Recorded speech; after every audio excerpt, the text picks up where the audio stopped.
झारखंड की भूमि जो भूमि है हमारे महान जननायक धरती आबा भगवान बिरसा मुंडा की, उसको हमें आईसीसी की तरफ से नमन कर। और आप सब जानते हैं कि हमारी भारत जोड़ो न्याय यात्रा विभिन्न राज्यों से होते हुए अभी बंगाल से झारखंड की महान भूमि पे आई है और राहुल जी अलग अलग क्षेत्र के लोगों से मिल रहे हैं, किसानों से, आदिवासियों से, मजदूरों से। और इसी क्रम में जो है वो बाबा भोलेनाथ का दर्शन करने के लिए देवघर भी गए, वहाँ जलाभिषेक किया। और आज हमारी यात्रा जो जिसको कहते हैं इस्पात कारखाने का शहर, स्टील सिटी, बोकारो में आई हुई है। तो यहाँ आप सबका स्वागत है। जैसा कि जयराम जी ने बताया कि इस भारत जोड़ो न्याय यात्रा का एकमात्र उद्देश्य है कि देश में जो अन्याय की आंधी चल रही है, उस अन्याय की आंधी को रोकने के लिए राहुल गांधी न्याय के पक्ष में खड़े हैं। और यह जो न्याय हम मांग रहे हैं उसमें हम 5 तरह के न्याय की बात करते हैं। और जब हम 5 शब्द बोलते हैं, पंच शब्द बोलते हैं, तो यह भारतीय संस्कृति, परंपरा, इतिहास से बहुत गहराई से जुड़ा हुआ है। आप जानते हैं कि 5 तत्व से शरीर के बनने की बात होती है, पंच कहे जाते हैं। जब कोई विवाद होता है, उस विवाद को सुलझाने के लिए पंच होते हैं, जो 5 लोग मिलकर के न्याय को स्थापित करते हैं। और इसके साथ साथ आपने महाभारत में सुना होगा कि पांडवों की बात की गई है। तो 5 शब्द जो है उसको हमारी संस्कृति और इतिहास में बहुत महत्वपूर्ण माना जाता है। और हमारी पार्टी का और हमारे नेता राहुल जी का यह मानना है कि जब तक भारत में 5 तरह के न्याय की पुनर्स्थापना नहीं होगी, वो न्याय है युवा न्याय, हिस्सेदारी न्याय, नारी न्याय, किसान न्याय और मजदूरों का न्याय, श्रमिकों का न्याय, तब तक जो है इस देश को शक्ति नहीं मिलेगी। और देश कहने का मतलब इस देश में रहने वाले 140 करोड़ लोग। देश का मतलब सिर्फ ये नहीं है कि प्रधानमंत्री के 2-3 दोस्त। और जयराम जी ने कहा कि आज की यह जो भारत जोड़ो न्याय यात्रा है, यह एक वैचारिक यात्रा है और इसमें 2 तरह के विचार का जो है संघर्ष चल रहा है। एक तरफ वो लोग हैं जो बेच रहे हैं और दूसरी तरफ हम लोग हैं जो बचाने की कोशिश कर रहे हैं। क्या बचाना चाहते हैं?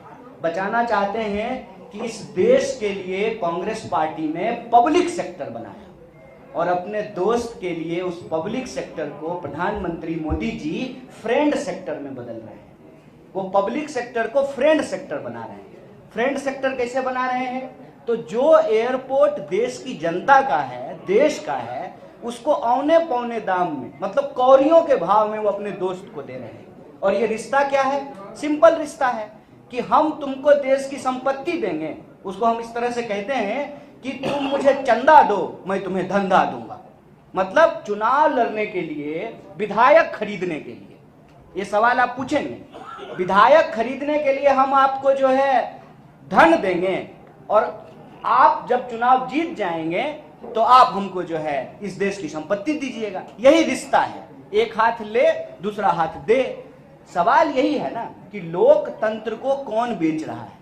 और लोकतंत्र को जब बेचा जा रहा है तो लोग जो हैं, लोग कहने का मतलब 140 करोड़ लोग, उनको इस बात पर ध्यान ना जाए, उनका ध्यान इस तरफ ना जाए कि रेलवे उनकी है, एयरपोर्ट उनका है, बोकारो स्टील प्लांट उनका है, तमाम पब्लिक सेक्टर उनका है, उस तरफ उनका ध्यान ना जाए। इसलिए यह जरूरी है कि लोगों को आपस में लड़ाया जाए। ये बहुत पुरानी तकनीक है, ये लोग जो है ब्रिटिशर्स से सीखे हैं। फूट डालो, राज करो, इंसान को आपस में लड़ाओ, डिवाइड डाइवर्ट करो और इस देश की संपत्ति को अपने दोस्त की तिजोरियों में पहुंचाओ। कैसे एक ही समाज को आपस में लड़ा दिया जाए, कैसे जो है उनके बीच में अंतर्विरोध पैदा कर दिया जाए। और झारखंड के लोग जब आपस में लड़ने लगेंगे तो झारखंड का खान, खदान, फैक्ट्री, खेत, एयरपोर्ट, रेलवे सब अपने दोस्त को बेच दिया जाए। ये मॉडल हम लोगों को समझना पड़ेगा और इस मॉडल के चलते लगातार अन्याय हो रहे हैं। अगर आप किसान की बात करेंगे, किसान आत्महत्या कर रहे हैं। एक साल में 12,000 से ज्यादा किसान आत्महत्या कर रहे हैं। नौजवान आत्महत्या कर रहे हैं। आए दिन महिलाओं के ऊपर अत्याचार हो रहा है, श्रमिकों के साथ अत्याचार हो रहा है। आप बताइए, आप सब लोग यहाँ बैठे हुए हैं, सरकार ने कानून बनाया, जब कांग्रेस की सरकार थी तो सरकार ने कानून बनाया कि 8 घंटा का काम करना पड़ेगा। 24 घंटा होता है, 8 घंटा काम का 8 घंटा आराम का और 8 घंटा किसी चीज के सृजन करने का, सोचने का। मजदूर को भी हक है कि वो भी जो है टीवी देखे, समाचार सुने, कविता लिखे, कुछ बनाए, कुछ पढ़े, कुछ गढ़े। ये जो 8-8 घंटे का नियम बनाया था, कहीं ये नियम अब लागू हो रहा है? आप सब लोग मीडिया सेक्टर में ही हैं, बता दीजिए। 8 घंटा काम करते हैं कि 8 घंटा से ज्यादा काम करते हैं? लेकिन आपको मजबूरी में काम क्यों करना पड़ता है? क्योंकि कानून को कमजोर किया जा रहा है। कानून को किस लिए कमजोर किया जा रहा है? मालिकों के पक्ष में। और मालिकों के पक्ष में क्यों कमजोर किया जाता है? क्योंकि मालिक चंदा दे रहे हैं सरकार को। इसीलिए सरकार आज आम लोगों के साथ अन्याय कर रही है। इसीलिए भारत जोड़ो न्याय यात्रा भारत जोड़ो यात्रा का ही एक्सटेंशन है। भारत जोड़ो यात्रा में राहुल जी बार बार बोले कि हम नफरत के बाजार में मोहब्बत की दुकान खोलने चले। और जब वो लोगों से मिले तो ऐसा महसूस हुआ कि हर वर्ग के साथ अन्याय हो रहा है, हर वर्ग के साथ, चाहे वो युवा हो, किसान हो, मजदूर हो, महिला हो, सबके साथ अन्याय हो रहा है। और इस अन्याय के खिलाफ न्याय की स्थापना बहुत जरूरी है और इस न्याय के लिए ही भारत जोड़ो न्याय यात्रा चली है।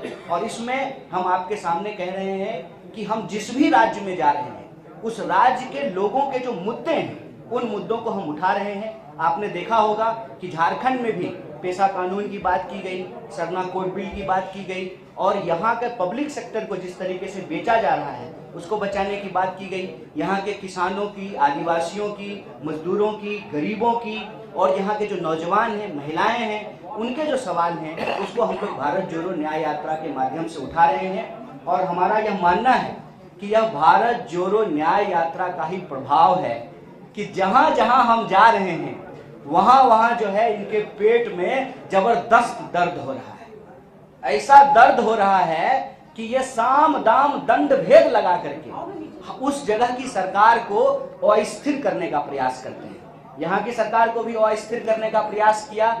लेकिन मैं आप सबको एक बात कह देना चाहता हूं कि चाहे ये जितनी भी ताकत लगा लें, भारत जोड़ो न्याय यात्रा न्याय की पुनर्स्थापना किए बिना रुकने वाली नहीं है।